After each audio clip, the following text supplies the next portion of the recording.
Please ensure the loan repayment will be handled. While I was at work, an unexpected email popped up. Upon hastily reaching out to him, Greg calmly began to explain. "Oh, sorry about that. I've fallen for someone else and decided to start a new life with her." Furthermore, he revealed his plan to take the luxury car, recently purchased in my name with a loan, despite my attempts to dissuade him. My husband ignored me, abruptly ended the call, and became unreachable.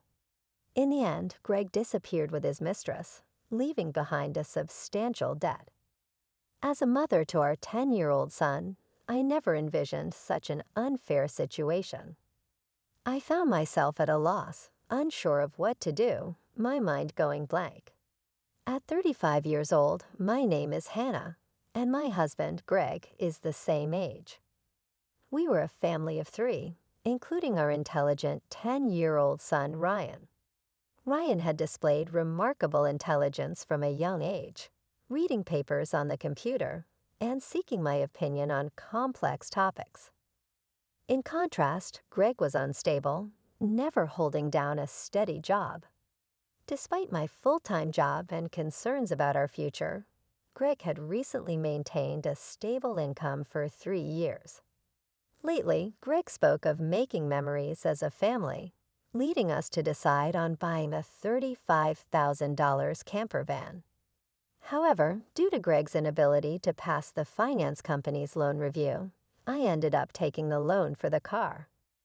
On the eagerly awaited delivery day of the camper van, I received an abrupt email from Greg stating he would graciously take the delivered van since the loan was in my name, and I would handle the repayments.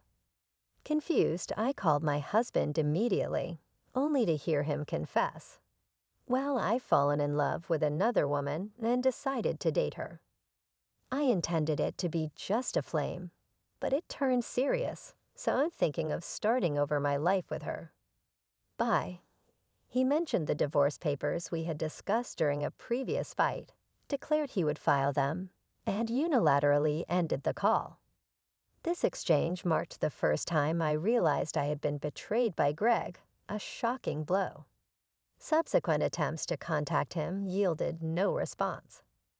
When I returned home from work and checked the drawer where the divorce papers should have been, they were already gone, leaving me burdened with a significant debt from a $35,000 car loan.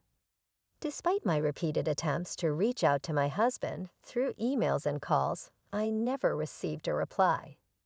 Ryan, noticing my unusual behavior, came to check on me with concern.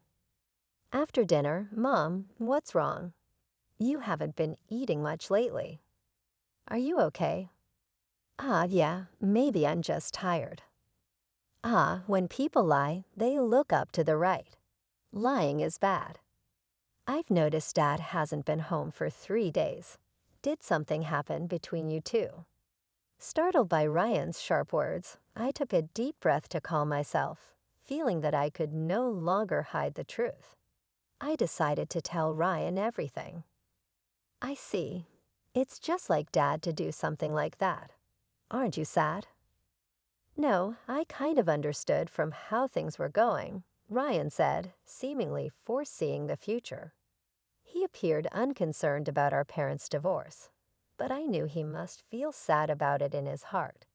While silently apologizing to Ryan in my mind, I worked desperately, trying not to think about the dreadful events. However, my body was honest, and gradually my health deteriorated. There was a training session planned at work that day, but I couldn't stand up and ended up squatting down. "Sorry, I can't stand up right now. I need to take a break." I heard my colleagues' voices full of concern, but I couldn't respond and collapsed. When I regained consciousness, I found myself in a hospital room. I received a diagnosis from the doctor that I needed detailed examinations, and I was admitted to the hospital. I feel so pathetic, I thought. It's supposed to be just emotional stress. Looking at the IV drip in my arm and the white ceiling of the hospital room, tears naturally started to flow. At that moment, Ryan, who is usually calm, rushed into the room with an extremely worried look, prompting me to quickly wipe away my tears. "Mom, what happened? Is it serious? You're not going to die, right?" "Of course not. I wouldn't leave my dear son alone." "Ah, that's good. Really. I was called by the school teacher and told that you were taken to the hospital." I was so shocked my heart nearly stopped. Ryan, who is usually mature for his age, was still only 10. I felt a strong resolve to get better for his sake, but my condition was worse than I thought, and I was diagnosed with a serious illness. The doctor advised, "You should have surgery as soon as possible.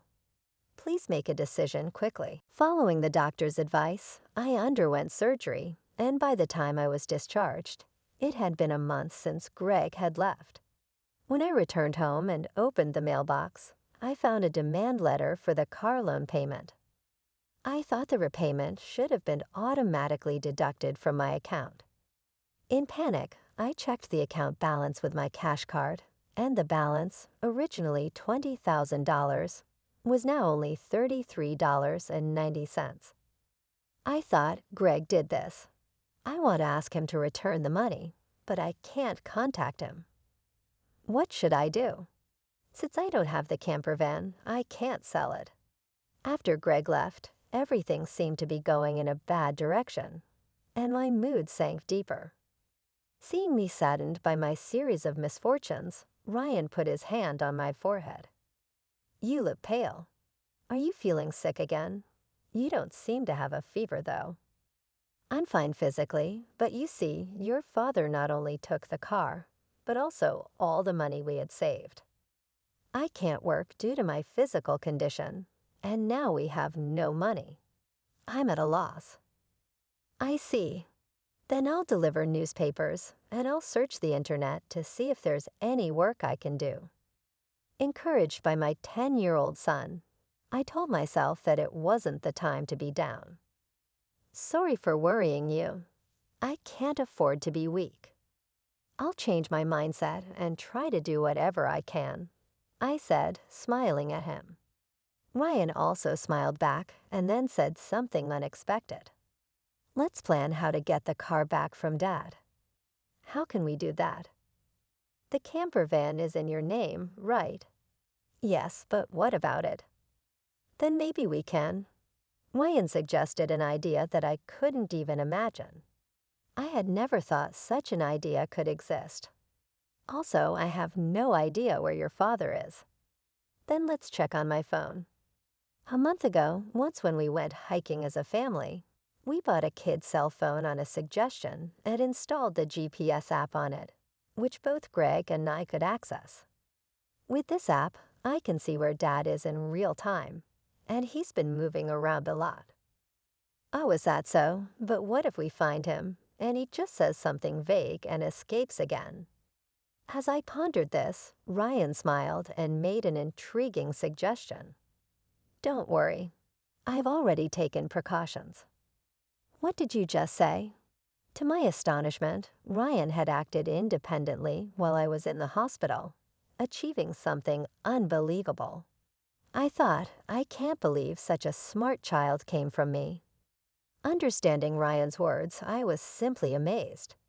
He had even caught wind of Greg's mistress. "All right, let's teach Dad, who betrayed us, a lesson." "Okay, let's start the plan right away." Together, my son and I prepared for that moment. I thought, with Ryan by my side, I'm invincible. Bring it on anywhere, anytime. 3 days later, my phone rang. "Ah, it's me. Please, I need your help." "Who might this be?" "Don't play dumb. It's your husband, obviously.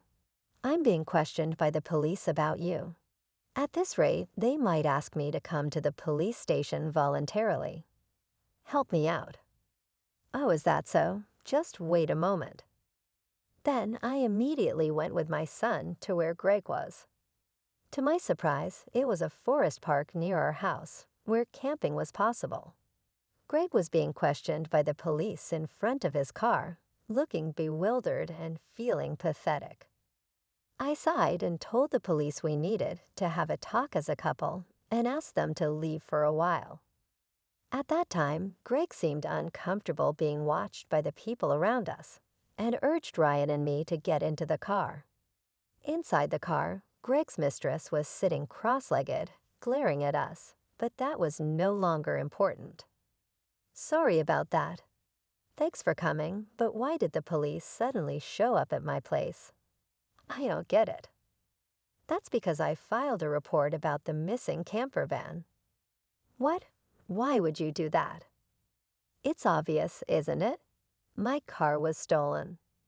Greg, foolishly thinking that actions between spouses can't be criminal, was saying nonsensical things. But the world isn't that naive, you know.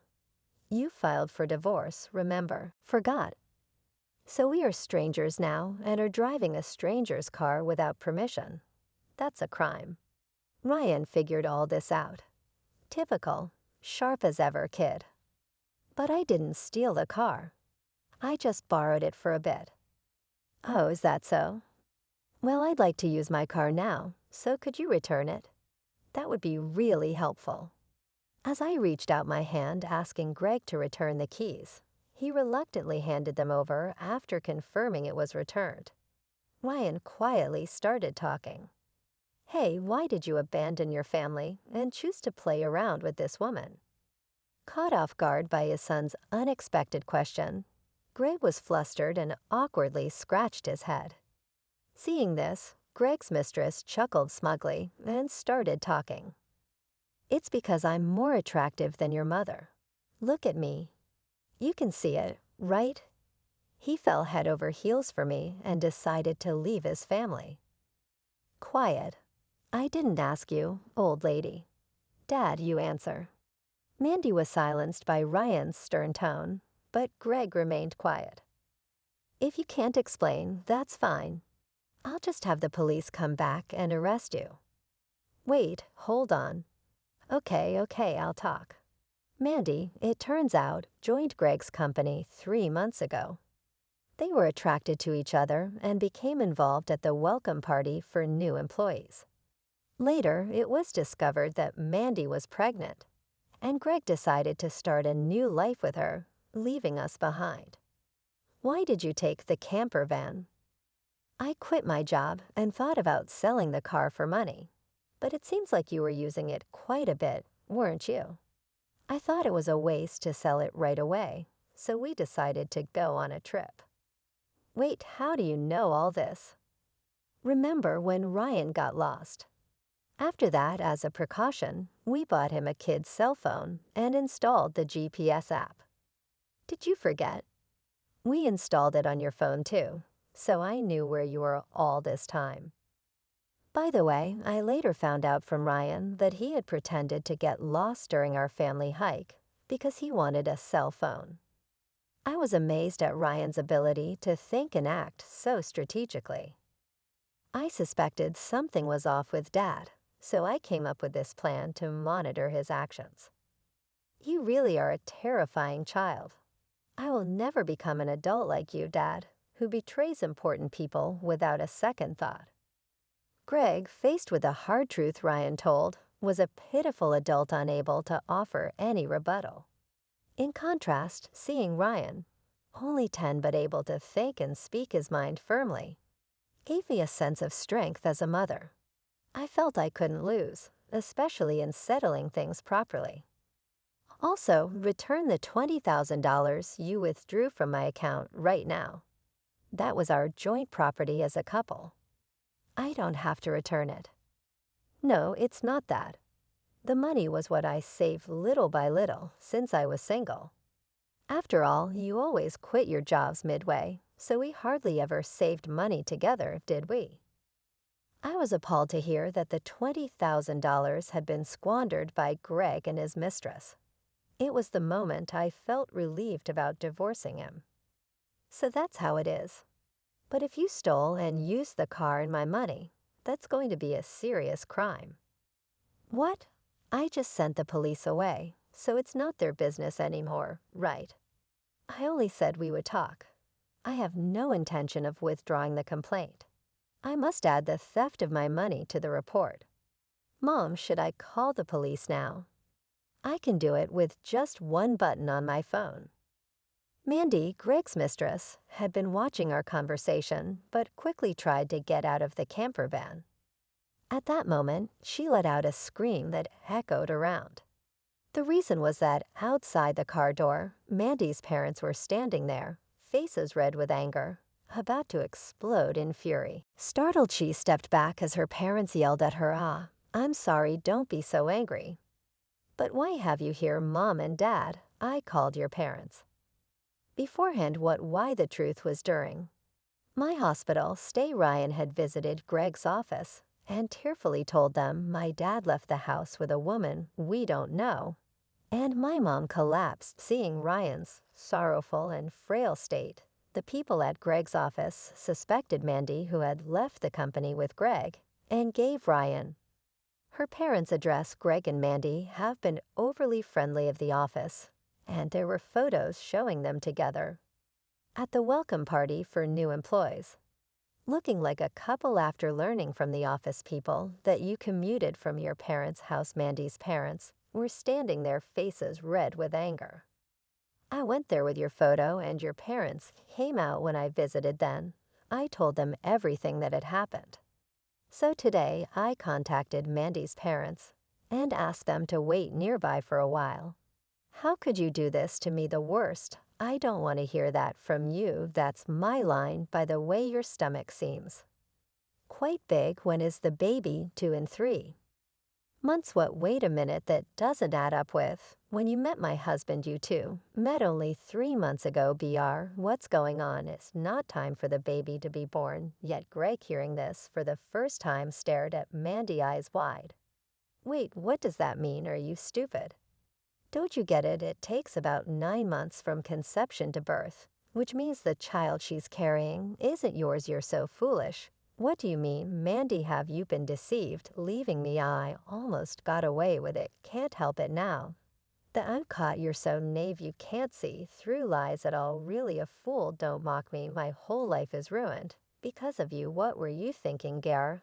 And Mandy started an ugly argument, but nobody intervened, letting them have it out. Meanwhile, we contacted the police again to explain the situation. As it began to get dark, the forest park was brightly lit by the red lights of the police cars. "No, really, I was wrong. I was truly wrong. I'm sorry. I'll work hard and never cheat again. So please just don't arrest me, Dad. People don't change that easily, especially lazy people like you." "Exactly, Ryan's right. I can't trust you at all. Reflect on your actions and pay for your crimes at the police station. If I get arrested, I won't be able to pay back the money. Is that okay with you?" "I don't mind. Pay me back after you've atoned for your sins. Take your time.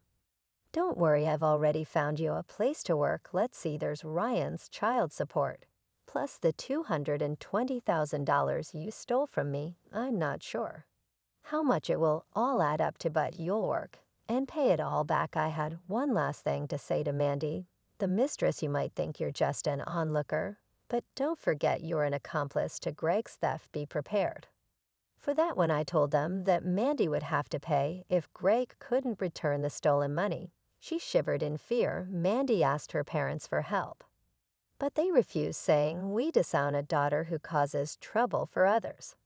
Thus, Greg and Mandy were taken away in a police car together. Thanks to Ryan's smart strategy, we were able to punish Greg and his mistress Mandy, though they were released from detention soon after.